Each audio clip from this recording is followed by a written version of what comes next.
সময় বয়ে যায়, হাসি কান্নায় বিরহ ভালোবাসায়। জীবন চলে যায়, সময় বয়ে যায়, হাসি কান্নায় বিরহ ভালোবাসায়।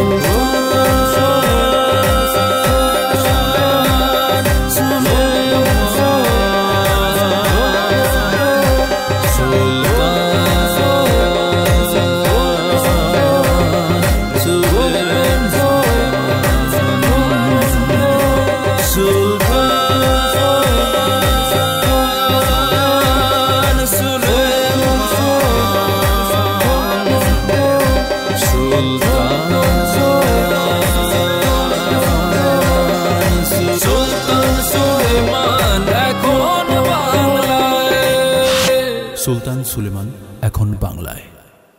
এখন আপনি বলবেন যে জি মহারাজ, আপনি অভয় দিলে আমি বলতে পারি এই সংসার খুবই সুখের হবে। ওরা মিনিমাম 100 বছর সংসার করবে, এই রাজ্য খুবই সুখে শান্তিতে থাকবে। কি আর হবে, সুলতানের হুকুম অমান্য করার কারণে আপনার চাকরি যাবে, সুলতান আপনার গর্দানও নিতে পারে। তোমার সাহস অনেক বেড়ে গেছে। 2 দিন হয়নি এখানে এসেছো, এর মধ্যে সুলতানকে পটিয়ে ফেলেছো। কারো মতোই না, তুমি ডিফারেন্ট, আলাদা, সম্পূর্ণ আলাদা। তোমার প্রশংসা তুমি তোমার মতোই হয়েছে। জি সুলতান সাহেব। সাহেব বলার দরকার নেই, কেবল সুলতান। শুধু সুলতান নামে আমাকে ডাকবে। কোনো 2 নাম্বারই হয় না, লবণের জায়গায় লবণ, মরিচের জায়গায় মরিচ, হলুদের জায়গায় হলুদ, কোনো সমস্যা নাই। আরে শোনো শোনো, তুমি তো সহকারী তাই তো, তাহলে তুমি প্রধান পাচক হতে চাও না? আমারে দিলি তোরা স্বাস্থ্যমন্ত্রী। আচ্ছা, আর এই যে বাকি যেগুলি যোগাযোগ, আন্ডার বান্ডার, হেসে এই যে মালামাল, এগুলির কামটা কি? ও নো, আমার রাজ্যে এত ঘানাহানি, এত খুনাখুনি, এটি তো আমার সহ্য হচ্ছে না। দেশ চালাতে গিয়ে আমরা হিমশিম খাচ্ছি। এ কেমন রাজ্য সুলতান সুলেমানের, এই আরফান আর শিপুলের, যার উজির হয়ে আমি সারা রাজ্য ঘুরে বেড়াই, চষে বেড়াই, চেষ্টা করি রাজ্যটাকে ভালো রাখতে, কিন্তু চোর এসে তো ভইরা গেছে। তখন না তুই যে বেটা এই বরকির খুঁটা লিয়ে গরো, তোর জীবনে এই বরকির খুঁটা মারা সারা এই এই দিবি না। মুই কিন্তু ভয় পাই, মুই কিন্তু ভয় পাই। কই যে কথা কই তুই শুনো, এই ফিলেটা আইন নই না বেটা।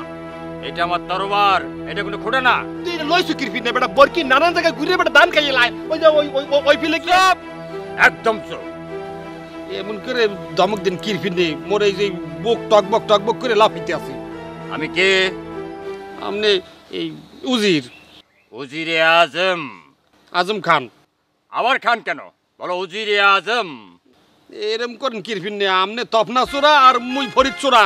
উজিরের আজমের সামনে যে কোনো কথা বলবা, যে কোনো বিষয়ে বলবা, সম্মানের সহিত কথা বলবা, এটা মনে রেখো। এই রাজ্য কে চালায়? উজিরে আজম। আমি চালাই। মাঝখানে কে ঢুকেছে? ওই যে শিল্পায় আর হইছে আরফান না হানতে গেছে। হ্যাঁ আরফান। হ্যাঁ ও হানছে কা। এই দুটাকে কিভাবে সরাতে হবে সেই বিষয় নিয়ে গবেষণা করো। এখন এই গবেষণার জায়গা নেই, তুই মুই কইতে আছি। আপনি এই বারে বারে দমক দেন কিরফিন আর এখানে যে বরকির খুঁটা লইছেন, এই বরকি নানান জায়গায় হাঁটতে আছে, আম খায়, জাম খায়, কাঁঠাল পাতা খায়। এ মালিক 3-4 বারে এই বিচার দিয়ে গেছে না। তা না রেখে তুমি এখনো আছো সেই গুলিস্তান, আছো পুরান ঢাকায়। কেন তুমি রাজ্যে ফিরে আসতে পারো না? আমার ভুল হয়েছে জাহাপানা, আপনার আদেশ আমার জান শেষ। আপনি দেখেন আমি কি করি। জাহাপানা, আমি যেটা কইতে আসছিলাম সেটা হলো আরফান্নার আর শিপুল্লারে শরীফপার ফান্দে ফালাইয়া 3টারে এক লগে ডিশের ভিতর ঢুকাইয়া এখন চমৎকার রান্না হইবে। রাজ্য তোমাকে কি দিয়েছে? শান দিছে, শৌকত দিছে, তোমাকে গলার মালা দিছে, আরেকটা পোশাক দিছে। কে দিছে? রাজ্য দিছে। রাজ্যকে মানতেই হবে। কি হলো? গরমে খালি মশলা খাই বলেছো নাকি? স্যালাড লাগবো, গরমে গলা শুকায় গেছে। দাঁড়াও, তোমার জন্য পানির ব্যবস্থা করছি। নাজির, নাজির, নাজির কাকা কো? নাজির কাকা, ওকে এক গ্লাস পানি দাও। পানির লগে একটু স্যালাইন, একটু চিনি, একটু লেবুর রস, একটু লবণ আর কিভাবে ভাবে যে তোমাকে স্বাস্থ্যমন্ত্রী বানানো হয়েছে আমার মাথায় আসে না। আমি স্বাস্থ্যমন্ত্রী বলে স্যালাইন কিভাবে বানায় আমি সেটা বলে দিয়েছি মিস্টার উজির সাহেব। 3 আঙ্গুলের 1 চিমটি লবণ, 1 চিমটি 1 মুঠো গুড়, হ্যাঁ, আর 1 চিমটি চিনি, হ্যাঁ, একটু লেবুর রস দিলে ভালো হইবে। আধা সের পানির মধ্যে গুটা। এই এরকম একটা খুঁটা দিয়ে গুটা দিতে হইবে। এটা খুঁটা না, পরিষ্কার পরিচ্ছন্ন ইমানের রঙ্গ ইয়াল চলবে না বেটা চামচ দিয়ে মারতে আবার এরম করো কা তুই বেটা এই বরকি গনে গুইরে তোর টাক মাথা ফটকে লাগাই দিবে বেটা মাঝে মাঝে মনে কয় যে এইরকম একটা গুলিস্তানের রিক্সাওয়ালারে কেন স্বাস্থ্যমন্ত্রী বানানো হলো, আবার ভাবি তোমার চিকন একটা বুদ্ধি আছে যে বুদ্ধি বাঁশি বাজে। এখন আমি যেটা কইতাছি সেটা শোন। কি ব্যাপার তুমি এখানে? আমি তোমাকে কতগুলো জায়গায় খুঁজলাম, কোথাও খুঁজে পেলাম না। শোনো আজরা, তুমি তো এখানে নতুন, এখানকার সব নিয়ম কানুন আমি তোমাকে শিখিয়ে দিব, কেমন? জি। আচ্ছা, তোমার গ্রামের বাড়ি যেন কোথায়? ঘোড়াশাল। ওমা তাই, ঘোড়াশাল। জানো, আমার এক বান্ধবীর বাড়িও ঘোড়াশাল। তোমার কথাবার্তার স্টাইল কিন্তু তেমন একটা সুবিধার না, শুনতে ভালো লাগে না। কোনো চিন্তা করবে না, আমি আছি, তোমাকে আমি সব কিছু শিখিয়ে দেব। জি আচ্ছা। এতক্ষণ তোমাকে যা যা বললাম মনে থাকবে তো? জি থাকবে। আপনার নাম যেন কি বললেন? আমার নাম চুম্বু লাগা। চুম্বুক লাগা? আরে না, বললাম না তোমার কথাবার্তা ঠিক নাই, তোমার উচ্চারণই হয় না। একটা বললে তুমি মুখ দিয়ে আরেকটা উচ্চারণ করো। আমি তো ঠিকই বলছি। না, তুমি একদমই ঠিক বলনি। আমার নাম হচ্ছে চুম্বু লাগা। চুম্বুল আগা? চুম্বু লাগা। চুম্বু লাগা? হ্যাঁ, এইবার ঠিক আছে, চুম্বু লাগা একসাথে হবে। আচ্ছা ঠিক আছে, থাকতে থাকতে ঠিক হয়ে যাবে। এর আগে তোমার কি এরকম কাজের অভিজ্ঞতা আছে? কিসের অভিজ্ঞতা? এই যে এখানে যে ধরনের কাজ করতে এসেছো। না, এইটাই প্রথম। কি বলছো, এটাই প্রথম? তাহলে তুমি একদম কচি তর তাজা গোলাপ। তোমাকে আমার পছন্দ হয়েছে। তোমাকে আমি ধীরে ধীরে একদম অভিজ্ঞ বানিয়ে দেব। এসো, চলো আমার সাথে, আসো। জাহাঙ্গীর, এটা কার মাথা থাকার কথা? হ্যাঁ, আপনি তো দে ক্যারেক্টার একটু ঢুকতে পারতেছি না, বুঝলি না? ক্যারেক্টারে না ঢুকলে তো হয় না। এখন কিন্তু পাচক সাহেব, ঘটনা হলে যে কাঁঠালের মানে আটা মাটা কাটা যা যাবতীয় সবই ঠিক আছে, কিন্তু সাইজ তো একদম বেসাইজ। মানে চাপা চুপা টাপকানা টুপকানা কেন? একটু স্বাস্থ্যবান কাঁঠাল হইলে তরকারির কারিটা ভালো হইতো না? এই কথাই তো কইতাছি। ওই কৃষি অফিসার এসিতে বসে নাক ডাকা ঘুমাইতেছে। এই কাঁঠালের সাইজ গুলি ছোট, জমির উপর জমি পড়ে আছে। কাজ রাইখা যদি এসি রুমে নাক ডেকে ঘুমায় তাহলে কাজটা করবো কাটায়। মনে করেন যে ফল মূল শাক সবজি কিছুই তো মুখে দেওয়ান যায় না, বেগুনের ভিতরে পোকা, তারপরে সব তরকারিতে ধ্বজভঙ্গ। এই কথাটাই বলছিলাম যে সবজি হচ্ছে তো পোকা। দেশের মানুষ খাইতে পারে না ঠিক মতো সবজিগুলো পোকার জন্য। সবজি হলে একমাত্র ভিটামিন খাবার, এইটা যদি না খাইতে পারে ক্যালোরি হবে কিভাবে, পুষ্টি হইব কিভাবে? আপনি কি পারেন না আপনার ওই সুলতানের কাছে বিচার দিতে? এই জন্যই তো স্বাস্থ্যমন্ত্রীকে দরকার, বুঝলি? হ্যাঁ, আপনি সুলতানের কাছে বিচার দেন না কেন? দেন বিচার। আমি সুলতানের কাছে বিচার দেব কেন দিবেন না কেন? সুলতান হলো আমার অ্যাসিস্ট্যান্ট, বুঝলি? আমি একসাথে চুরিটা আপনারা পাঁচজন মিলে তো গুলিস্তানে চুরি করতেন। তারপরেও ধরেন যে ওই যে কথাই আছে না, ওই যে ধরা পড়েছি একসাথে, খানা খাওয়াতে হবে সবাই একসাথে, সেইটা কথাটা তো বুঝলাম। এত চাতা কথা কেন? এত এই যে আপনি আবার কইতে যাইতেছেন কেন? চেতন কেন? চাইতে গেলাম। চল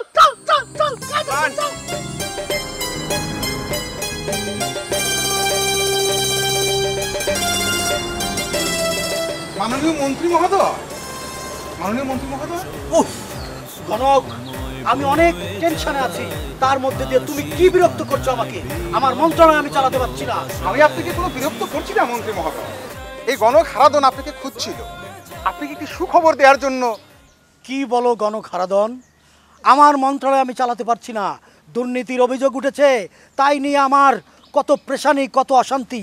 আর তুমি আমাকে কি সুখের খবর দিতে চাও? এই পেরেশানির ভিতরেই এই হারাদন, এই গণক আপনাকে কি সুসংবাদ দিতে যাচ্ছে। আপনি তো দেখতে পাচ্ছেন না, আপনার ললাটের দক্ষিণ পাশে একটি সুন্দর রেখা দেখতে পাচ্ছে এই হারাদন। ও, এই মুহূর্তে কত প্রেশানিতে আমি আছি, আমার মন্ত্রণালয় যায় যায় আর তুমি আমার ললাটে একটা রাজ তিলক দেখতে পাচ্ছ। এইসব কি বলো, তুমি আমাকে বিস্তারিত বলো। আমি আপনাকে বিস্তারিতই বলছি। আপনার ললাটের দক্ষিণ পাশে যে লেখাটা আছে তাতে হচ্ছে আপনি একটি পুত্র সন্তান লাভ করবেন। এখনো আমি বিয়ে করারই সময় পাই নাই, আমার মন্ত্রণালয় চালাতে আমি হিমশিম খাই, বিয়ে করতে পারি নাই। আজকে পরিবার থেকে অনেক চেষ্টা করার পরও আমি বিয়ে করতে পারি নাই, আর তুমি আমাকে পুত্র সন্তানের সুসংবাদ দিচ্ছ? এসব আমাকে বলো না। না না, পুত্র সন্তান লাভ করা মানে কি? তার মানে বিয়ে করেন নাই, কিন্তু বিয়ে তো আপনি করবেন। যেহেতু আপনি পুরুষ কুলে জন্ম নিয়েছেন, বিয়ে তো আপনাকে একদিন করতেই হবে। আর বিয়ে করা মাত্রই একদিকে রাজ্য লাভ আর একদিকে পুত্র সন্তান লাভ, একদম ললাট আপনার খুলে যাবে। গণখারাদন, এসব কোনো সুখের সংবাদ না। তুমি যা বলার ভালো করে বলো, নতুন কোনো খবর থাকলে বলো। আমি খুবই প্রেশানিতে আছি, ঝামেলা আছি। আপনার ভাগ্য খুলে যাচ্ছে, রাজ্য লাভ হবে, আপনার একটি সুন্দর ফুটফুটে বউ আসবে, একদম রানীর মতো, যা আপনাকে একদম টাকায় ধন দৌলতে পরিপূর্ণ করে দেবে মন্ত্রী মহোদয়। হারাদন, আমি এখন মন্ত্রী আছি, কতজন মেয়ে দিতে চাচ্ছে, কতজনে কত আত্মীয়তা করতে চাচ্ছে, কিন্তু আমার মন্ত্রিত্ব যায় যায় দুর্নীতির অভিযোগে আমি প্রশ্নবিদ্ধ হয়েছি। তাই যখন আমার মন্ত্রিত্ব চলে যাবে, কেউ আমাকে মেয়েও দিবে না, কেউ আমাকে খোঁজও নিবে না। এত অস্থির হচ্ছেন কেন? মন্ত্রী আছেন বলেই তো সুন্দরী মেয়ে আপনার কাছে আসবে, আপনি বিবাহ বন্ধনে আবদ্ধ হবেন এবং আপনি পুত্র সন্তান লাভ করবেন। এ আমি গণনায় পুরোপুরি দেখতে পাচ্ছি। আচ্ছা, রাখো এসব কথা। আমার ললাটে যে রাজটিকা দেখেছো, সেইটার অর্থ কি সেইটা বলো। ওই রাজটিকার অর্থই তো আপনার রাজ্য লাভ, সুন্দরী স্ত্রী লাভ আর পুত্র সন্তান লাভ করবেন আপনি। কি বলো তুমি? আমি এই মন্ত্রীর থেকে প্রমোশন পাবো, রাজ্য লাভ করবো? হারাদন গণক, তোমার কথায় আমি খুশি হয়ে এখনই তোমাকে দিচ্ছি এই ইনাম। ঠিক আছে? এই গণখারাদন, তুই কি বলে গেলি? এই গণখারাদন, এই গণখারাদন, দাঁড়া। আসসালামু আলাইকুম। ওয়ালাইকুম আসসালাম। যাক, আদব কায়দা তো একটু শিখেছো বলে মনে হয়। তা কি নাম জানো? মোহাম্মদ সাজেদুল ইসলাম। সাজেদুল ইসলাম। ডাক নাম কি? ডাক নাম সাজেদুল ইসলাম। বাড়ি কোন এলাকায়? বাড়ি রংপুর। রংপুর। আমাকে দেখে কি মনে হচ্ছে? দেখে তো মনে হচ্ছে যে সুলতান সুলতান লাগতেছে। যাক যাক যাক, ভালো। তাই এখানে কোথায় থাকো? এই এলাকায় থাকি। ঠিক আছে ঠিক আছে, যাও যাও। এই এদিকে দেখাও, ভালো করে সালাম দাও জাহাপানাকে। আসসালামু ওয়ালাইকুম আসসালাম। যাও। সুলতান এখানে বসে আসে, সালাম আদাব নমস্কার না দিয়ে চলে যাবে, এত বড় আসপদ্দা। এই কে তুমি? আমি হালিম। হালিম? কম হাইলেম মা। ও বুঝেছি। এই দাঁড়াও, আগে জাহাপনাকে সালাম দাও, তারপরে। আপনি জাহাপনা? কিন্তু আপনি তো আমাদের গুরু, আবার এখন সুলতান হচ্ছেন, ব্যাপারটা বুঝলাম না। কেন আমাকে দেখে তোমার সুলতান মনে হচ্ছে? মনে হচ্ছে সুলতান, কিন্তু এরকম গেট আপ, এরকম কাপড়, এরকম মুক্তার মালা তো কখনো দেখিনি। হ্যাঁ, দেখবে কোথা থেকে? এটা মুক্তা না, এটা হচ্ছে ডায়মন্ড। ডায়মন্ড? এই দেখো, ডায়মন্ডের আংটি, এই সব দেখেছো? এটা তুমি কি করে বুঝবে? আর তোমার এগুলো তো পুঁথির মালা, এগুলো করে মালার মধ্যে পড়েছে না। আচ্ছা ঠিক আছে, আমার সঙ্গে কাজ করো, আমি তো সুলতান এলাকার, আমার সঙ্গে তো কাজ করার মতন তোমার কোনো অভিজ্ঞতা আছে? অবশ্যই আছে। এখন আপনি সুলতানের মালা পরেছেন, ড্রেস পরেছেন, তাই আমাকে চিনতে পারছেন না। হ্যাঁ, কিন্তু তোমাকে তো মনে হচ্ছে কোথাও দেখেছি আমি, ব্যাপারটা মনে হচ্ছে তাই। অবশ্যই দেখেছেন, কারণ আপনি এখন সুলতানের অভিনয় করছেন, তাই আপনার আশেপাশের লোকজন সবাইকে ভুলে গেছে। অভিনয় করছে কোথায়? দেখছো না আমার এই ড্রেস এবং মালা, পুঁথির মালা না, এটা হচ্ছে ডায়মন্ডের মালা, সব হীরের আংটি টাংটি দেখে বলছো না আমি এলাকার সুলতান, ভবিষ্যতে আমি হচ্ছে এই এলাকা শাসন করবো। তোমার আমাকে দেখে তোমার তার মনে হয় না? হ্যাঁ মনে হয়, তবে আপনি যদি সুলতান হওয়ার আগেই, ভালো মতো সুলতান হওয়ার আগে আপনার আশেপাশের লোকজন সবাইকে ভুলে যান, তাহলে তো কেমন হয়? এভাবে বলে না, এসবে বলতে নাই। কেন সুলতানের আশেপাশে যারা থাকবে, পাইক পেয়াদা সৈন্য সামন্ত, তাদেরকে নিয়ে তো সুলতানে চলতে হবে। তুমি কি জন্য নাম বলছিলে? হালিম। হালিম, আচ্ছা। ও তুমি তো আমাদের ওই উত্তর পাড়ার হালিম, তাই না? এখন মনে পড়েছে। আসলে বোঝো তো, এইসব ড্রেস যখন পরি তখন নিজেকে আসলে সত্যি সত্যি সুলতান মনে হয়, তখন অন্য কিছু মাথায় ঢোকে না। অনেককে আমি এখন চিনতে পারি না, কারণ এই ড্রেস এবং এইসব গেট আপের কারণে সব কিছু এলোমেলো হয়ে যাচ্ছে। আর শোনো হালিম, তোমাকে আমি বলি, তুমি এখন থেকে আমার সাথে প্রায় থাকবে, ঠিক আছে? অবশ্যই থাকবে। তবে এখন আমি মনে করছি আপনি যেরকম সুলতান এরকম ডায়মন্ডের মালা পরেছেন, তাহলে আমার এই পুঁতির মালার পরিবর্তে আমিও ডায়মন্ড পাবো। পাবে, আগে আমার সাথে কাজ করো, আমাকে খুশি করো, তারপর তোমার ব্যাপারটা আমি দেখবো। তবে শোনো, এই এলাকার অনেক ব্যাপার স্যাপার আছে, মানে ওই যে গ্রামের অনেক খোঁজ খবর আছে না, রাজ্যের খোঁজ খবর তুমি আমাকে দেবে, সরবরাহ করবে। আমি যদি তোমার কাজে খুশি হই তাহলে এরকম একটা মালা তোমাকে আমি উপহার দেব। অবশ্যই সুলতান, আপনি যখন যেভাবে বলবেন সব খবর পাবেন। আমাকে একটু সাথে রাখবেন, আর ওই একটু ডায়মন্ড বা এর মালা আমাকে উপহার দিবেন। আচ্ছা ঠিক আছে। এখন যাচ্ছিলে কোথায় তুমি? এদিকে।